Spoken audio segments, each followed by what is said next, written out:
السلام علیکم ورحمۃ اللہ وبرکاتہ۔ انشاءاللہ آج سے ہم اپنی تجوید کورس کا آغاز کرتے ہیں۔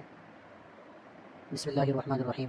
سب سے پہلے ہم قرآن کریم کے آداب کے بارے میں جاننا چاہیں گے کہ قرآن مجید کے آداب کیا ہیں۔ قرآن پاک اللہ کا مبارکت کلام ہے جس میں اللہ تعالیٰ ہمیں خطاب فرماتا ہے۔ قرآن پاک کے کچھ آداب ہیں، ہمیں ان کا لحاظ رکھنا چاہیے۔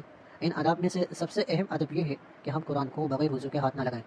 قرآن پاک میں اللہ تعالیٰ کا ارشاد ہے، لا یمسہ الا المطہرون، نہیں ہاتھ لگاتے اس کو مگر پاک لوگ، یعنی صرف اس کو پاک لوگ ہی ہاتھ لگاتے ہیں، نہ پاک لوگ قرآن مجید کو ہاتھ نہیں لگاتے۔ تعوذ اور تسمیہ، تعوذ اعوذ باللہ من الشیطان الرجیم کو کہتے ہیں، اور تسمیہ بسم اللہ الرحمن الرحیم کو کہتے ہیں۔ جب آپ تلاوت کا آغاز کریں، تلاوت شروع کریں تو تعوذ اور تسمیہ دونوں پڑھیں۔ تلاوت کے دوران صورت آئے تو صرف بسم اللہ پڑھیں۔ تلاوت کے دوران اگر کسی ضرورت کی وجہ سے بات کرنی پڑے تو دوبارہ تلاوت کرتے وقت صرف اعوذ باللہ پڑھیں۔